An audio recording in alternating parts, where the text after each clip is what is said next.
Hi, I'm Dino Cazares from the group Fear Factory, and we are here at Trees tonight doing Demanufacture in its entirety, and you're watching it here on Jam.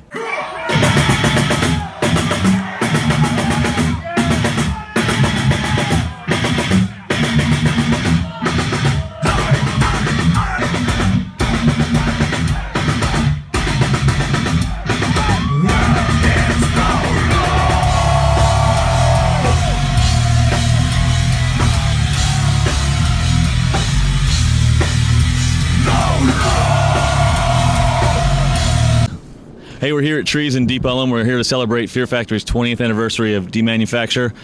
Also got Genesis out that came out last year. Still going strong after all these years.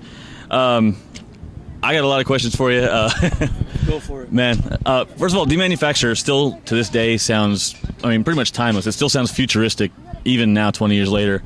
I kind of liken the stylistic leap forward from the first album to what Metallica did with Ride the Lightning. It's just that much different from Soul of a New Machine. When you recorded it at the time, did you know you had something really special like that on your hands that you'd be celebrating 20 years later? I knew that, when we were making the record, we had to make some changes. We fired our producer, Colin Richardson, and we hired Reese Fulber and a guy named Greg Greeley, who came from just a totally different background of production, more of industrial stuff. And Greg Greeley had more done some like other stuff like Sarah McLachlan.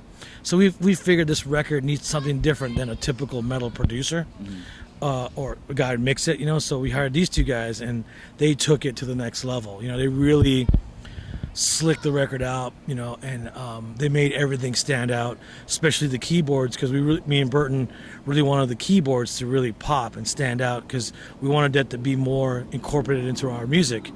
And we focused more on that. And the guitar tones were there, the drum tones were there. Bert's vocals obviously needed to shine.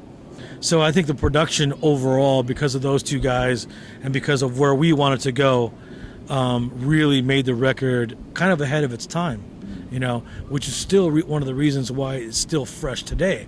Also, there's been a lot of bands who kind of taken Bert's vocal style, over the years, and kind of, added, heavy verses, melodic choruses. In every genre of music, rock to metal has tried that. And I think because that still exists today is one of the reasons why the record still stands the test of time.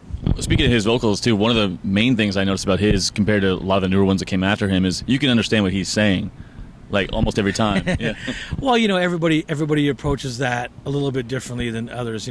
Obviously in our second record, we evolved. We got better as songwriters. Bert became a better singer. Soul of a New Machine was kind of like our coming out record.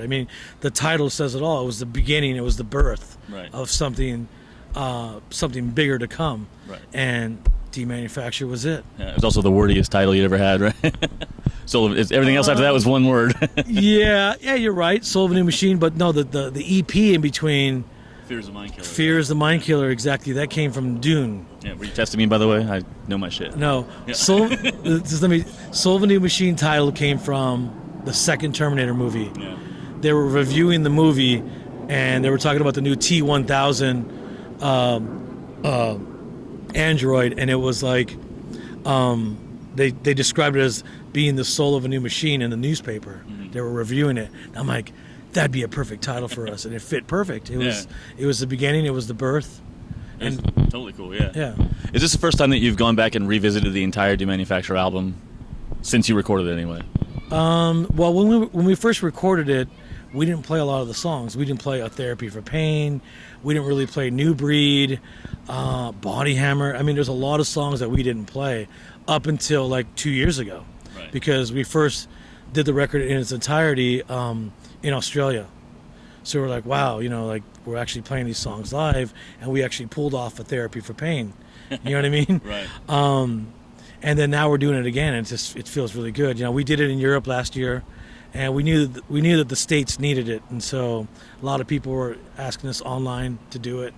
So here we are today. Yeah, New Breed's always been my favorite. And actually, that's my next question is, do any of these songs appeal to you differently now than when they did, or what they did when you recorded them? Well, I can tell you we play them better now. You know, because back then, you know, we were kids. I mean, early 20s and just jumping around and just doing crazy shit, not worried about the performance. And I don't think the crowd was worried about it either. Yeah. But I was listening to some of those old recordings. We're playing faster or slower. You know, the tempos are going like that. But now it's like, it's a well-oiled machine. We got, you know, two great musicians. We got Tony Campos on bass. We got Mike Heller on drums. We play to a click track, so it's spot on to the record. Yeah, I'm glad you mentioned Tony. I was going to bring him up in a while because I've been a huge fan of his for years, and he's kind of like the go-to guy now for this style of music. I mean, he's played Ministry and stuff. I mean, he's like the industrial horror. Yeah. You know. Yes, exactly. Exactly. But I mean, he seems like a totally cool guy. So how is it? What has he brought to the band that wasn't there before? Tightness. Well, you know, every bass player that we've had brought something different, you know. But what Tony brings, well, Tony's been playing with me for a long time. We have another band together called Assassino, so he knows my style really well. And we've been locked in, you know, with our other band. So when he came in, it was instantly locked in. You know, he's professional. Right. He's been with, like you said, he's been in a million bands. I think, you know, just sometimes, you know, those kind of bass players are hard to come by. Right. I knew who Assassino was. I didn't know he was in the band. I had no idea. Yeah, he plays bass in Assassino, and so, you know, he's locked in with me. So instantly when he came in, he locked in, and boom, it was there. Cool.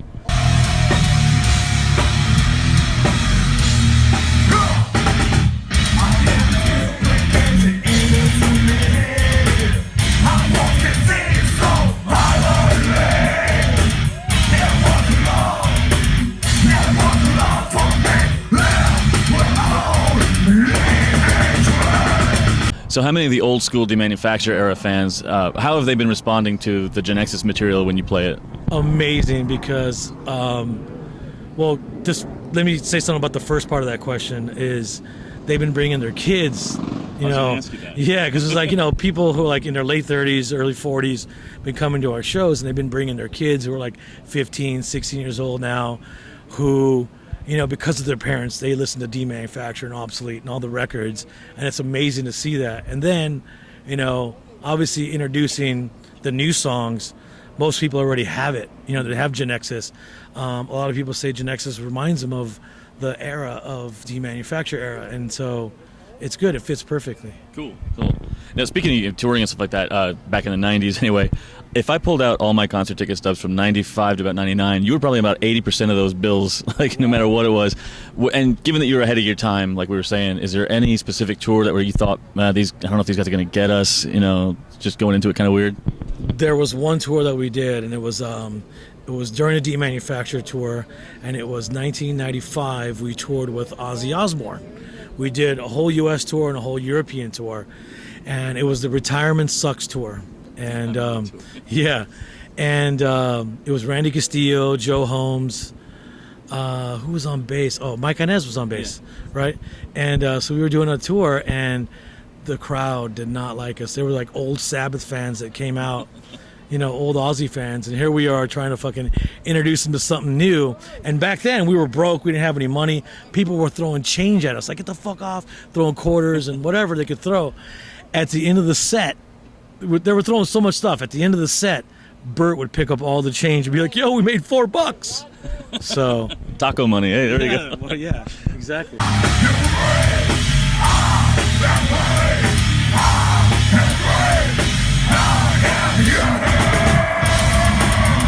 All right, I know you're sick of answering this question. I'm just going to brief it on it real quick and then ask you a different question. But the last album, you received a lot of backlash for your use of a drum machine, which is, the irony is not lost on you, I'm sure. Yeah. How did it shape your mindset going into Genexus after all that?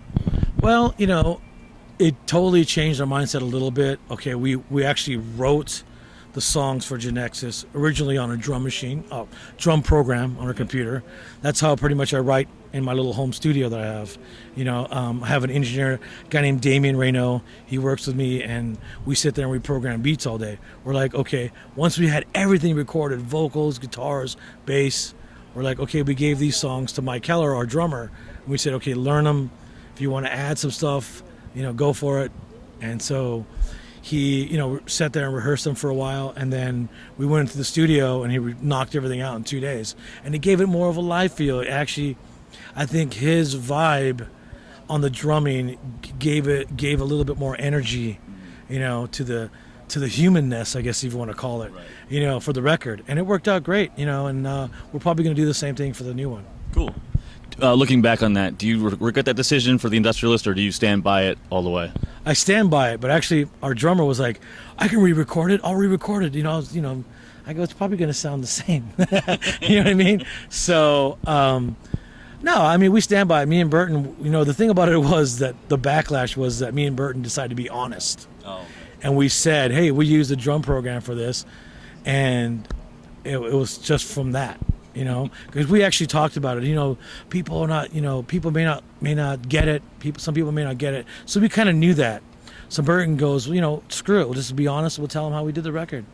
And then it became a backlash because of that, which is really ironic because we're actually we feel that we're a future thinking band. Right. Conceptually, musically, we've obviously made our mark in metal, and we've always talked about technology and where it plays a big part in our life, whether it be your cell phone, whether it be apps, whether it be some new program on the computer. We've talked about it, and for people to get pissed off because we used a drum program on a record, I thought was kind of dumb, but whatever. You know what I mean? I think that some of the fans really don't know what goes on behind the scenes of how these bands really make their records. There's so many bands using drum programs to make their albums, and because they don't say it, they're not honest, no one knows. Maybe they felt like it was the start of the rise of the machines. Yeah, but a good 75% of people are doing that. Right. You know what I mean? Oh, yeah. So, like a lot of metal bands that you think, wow, that drummer's fucking amazing. Well, it was really drum programmed. You know what I mean? Yeah. So, but whatever. I don't want to live that way. I don't want to live that way. I don't want to live that way. I don't want to live that way. Do you ever feel confined by what the fans expect of you versus what you want to give them? No. Good. All right. Good answer. Definitely. Well, part of Fear Factory was just not to be. Part of Fear Factory is overcoming fears. So we don't. Yes, of course, we listen to our fans and we want to give them something because technically those are the people who are buying our records. Right. So, but as an artist, we okay, we got to do what we feel is best for us and what makes us happy. You know what I mean? First. And then you got to give something to the fans. Every time you put a record out, you're hoping people like your record. Right. Whether people like to admit it or not, a record is a product, and you still got to sell your product to survive. Your music, you know what I mean? Yeah. Whatever outlet you want to sell it at, you still hoping that people want to buy your record. Everybody hopes that your record is going to be as big as a Metallica record. You know what I mean? Right. Everybody wants to go to the next level. They're lying if they say they don't. You know what I mean? So at some point, you kind of have to, I'm not going to say you're a slave to it, but you kind of have to listen to what your fans say sometimes. You know what I mean? Give and take a little bit. Yeah, exactly. And so, yeah, we listen. But at the same time, we can say, fuck it, we're going to do what we want to do. You know what I mean? Right. So. I don't want to live that way. I don't want to live that way.